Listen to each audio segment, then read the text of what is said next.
Hello student, आज की इस वीडियो में हम इंटरफेरेंस ऑफ लाइट का एक और क्वेश्चन लेकर के आ रहे हैं।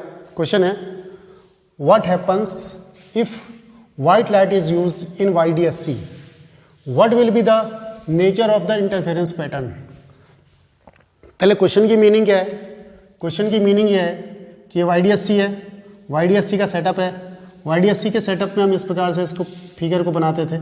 ये इसका सेंट्रल ब्राइट आता था। यहाँ पर हम मोनोक्रोमेटिक लाइट यूज़ करते थे। मैंने बार बार ये कहा था, मोनोक्रोमेटिक लाइट का मतलब एक ही कलर की लाइट यूज़ करनी है, और बेसिकली रेड कलर की लाइट यूज़ करते हैं। हम यहाँ पर रेड कलर की लाइट यूज़ करते हैं। तो क्वेश्चन ये है कि यदि इस लाइट को यहाँ से रिप्लेस कर दें और यहाँ पर रेड कलर की लाइट ना यूज़ करके, मोनोक्रोमेटिक लाइट ना यूज़ करके वाइट लाइट यूज़ करें। वाइट लाइट का मतलब जिसमें 7 के 7 कलर प्रेजेंट है, उस लाइट को वाइट लाइट कहते हैं। जैसे सनलाइट हो गई, ट्यूब लाइट की लाइट हो गई, तो इस टाइप की कोई लाइट जिसमें कि सारे कलर प्रेजेंट है। रेड यूज़ नहीं करना है अब हमने, मोनोक्रोमेटिक यूज़ नहीं करना है, वाइट लाइट यूज़ करनी है। तो क्या होगा, ये क्वेश्चन है। What happen if white light is use in YDSC, what will be the nature of the interference pattern. तो अगर जो हम यहाँ पर वाइट लाइट यूज़ कर देंगे तो क्या होगा। देखिए पहले तो सेंटर पर क्या होगा, सेंटर ब्राइट पर, सेंटर पर क्या होगा। तो सेंटर के बारे में चलिए बात करते हैं। इसमें क्या होगा, सेंटर पे क्या होगा कि जितने भी कलर होंगे 7 के 7 कलर, उन सब के लिए पाथ डिफरेंस। देखिए सेंटर पर क्या होगा, यहाँ पर देखिए सेंटर पर बात करते हैं। तो सेंटर पर एक कलर गया, ये यहाँ पर ग्रीन कलर, ये मान लिया रेड कलर, फिर दूसरा कलर गया, फिर तीसरा कलर गया, फिर चौथा कलर गया। सभी के लिए पाथ डिफरेंस 0 होगा। ध्यान करिए, सभी के लिए पाथ डिफरेंस 0 होगा। इसलिए सारे के सारे के लिए पाथ डिफरेंस जब 0 होगा तो कंस्ट्रक्टिव इंटरफेरेंस बनेगा। कंस्ट्रक्टिव इंटरफेरेंस कहाँ बनता है, जहाँ path difference 0, lambda, 2 lambda, n lambda होता है। तो यहाँ 0 पाथ डिफरेंस आ रहा, तो कैसा इंटरफेरेंस बनेगा, कंस्ट्रक्टिव इंटरफेरेंस बनेगा। तो कैसी फ्रिंज बनेगी, ब्राइट फ्रिंज बनेगी। कंस्ट्रक्टिव इंटरफेरेंस में ब्राइट फ्रिंज बनती है, और वो ब्राइट फ्रिंज कैसे रंग की होगी, कैसे कलर की होगी, ये पूछना चाह रहा हूँ। तो जो सेंटर पे बनेगी, सेंटर पे बनेगी वो हमारे पास ब्राइट फ्रिंज, क्योंकि कंस्ट्रक्टिव इंटरफेरेंस हो रहा, क्योंकि लैम्बडा बाई इसका डेल्टा एक्स का मान 0 है, पाथ डिफरेंस 0 है, इसलिए कंस्ट्रक्टिव इंटरफेरेंस हो रहा, ब्राइट बनेगी। और ब्राइट भी वाइट कलर की बनेगी।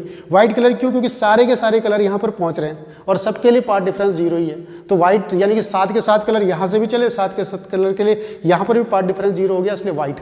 इसलिए सेंटर पर यहाँ पर ये ब्राइट और वाइट कलर की ब्राइट बनेगी यहाँ पर। ओके ठीक है। देखिए ये मैंने इसका आंसर लिखा पहला, at centre of screen all the wave of different colour have path difference 0। सभी वेव्स के लिए, सभी कलर की वेव्स के लिए पाथ डिफरेंस 0 है। So at centre white bright fringe is formed. बोलो इसके लिए कोई प्रॉब्लम नहीं है, इसको आप समझ गए बात को कि क्या लिखना है उसमें। सारे के सारे कलर के लिए यहाँ पर पाथ डिफरेंस 0 हो गया। अब चलते हैं इसके थोड़ा सा ऊपर, पाथ डिफरेंस 0। अब हम चलते हैं, बात करते हैं वहां पर जहां पर पाथ डिफरेंस λ/2 का पाथ डिफरेंस है। λ/2 का पाथ डिफरेंस होने पर क्या होगा, इस λ/2 पर जब हम पाथ डिफरेंस चेक करेंगे तो दोनों सब कलर को चेक करते हैं। देखिए पहले रेड कलर के लिए चेक करते हैं। आप जानते हैं रेड कलर की वेवलेंथ होती है लगभग 8000 एंगस्ट्रॉम होती है, 7800 के करीब है। चलो हम उसको सॉल्व करने के लिए इसकी वेवलेंथ मान देते हैं 8000 एंगस्ट्रॉम। ये हो गया इसका लैम्बडा, और λ/2 निकालना है तो बाई 2 भी कर देते हैं, तो कितना आएगा, लगभग 4000 एंगस्ट्रॉम। ये पाथ डिफरेंस आ रहा किस कलर के लिए, यहाँ पर रेड कलर के लिए पाथ डिफरेंस कितना आ रहा, 400 एंगस्ट्रॉम।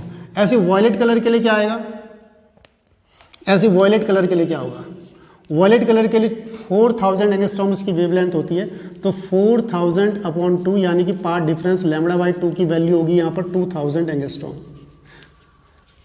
ठीक है, तो λ/2 of violet is less than the λ/2 of red.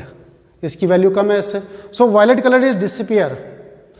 इससे थोड़ा सा ऊपर की बात कर रहा हूं मैं, यहाँ पर पाथ डिफरेंस किसका ज़्यादा, देखो ध्यान दो, बिल्कुल ढंग से ध्यान दो।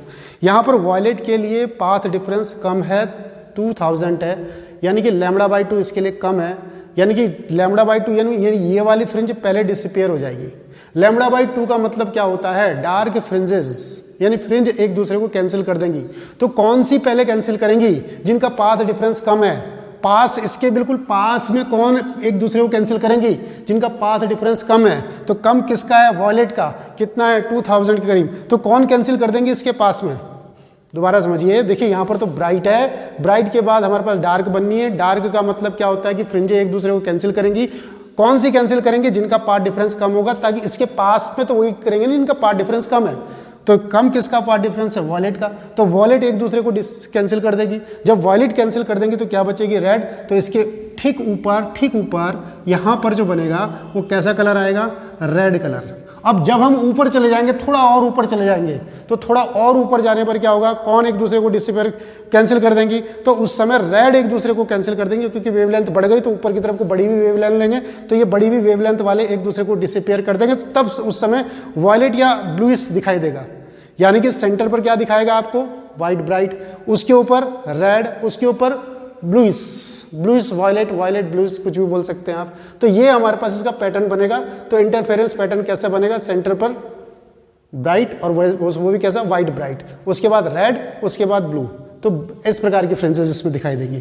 तो मैं यहाँ पर इसको लिख देता हूँ, अबाउ द सेंटर, रेड के लिए इतना हो गया, इसके लिए इतना हो गया। मैं इसको जरा रब करता हूँ और जरा लिख देता हूँ कि आप इसको क्या लिखेंगे, इसके आगे ऊपर लिखना है। इसके आगे हमने λ/2 of violet is less than λ/2 of red. तो हमने लिखा λ/2 of violet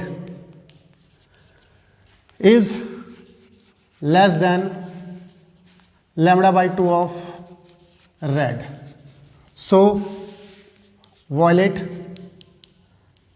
colour is disappear near the central bright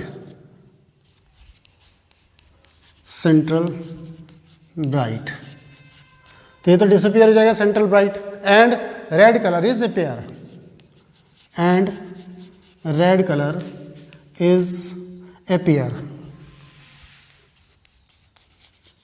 ऐसा हो जाएगा इसमें। तो ये इसका आंसर है। इसी में जुड़ा हुआ क्वेश्चन एक ये भी है कि रेड कलर ही क्यों यूज करते हैं, रेड कलर ही क्यों यूज करते हैं और दूसरा कलर क्यों नहीं, यदि वॉयलेट कलर यूज करेंगे तो क्या होगा। इसी में जुड़ा हुआ दूसरा क्वेश्चन है कि रेड कलर ही क्यों यूज करना। अभी मैंने कहा था ना, इस पे जब प्रैक्टिकल करते हैं तो मोनोक्रोमेटिक लाइट यूज करते हैं, एक ही कलर की लाइट यूज करते हैं।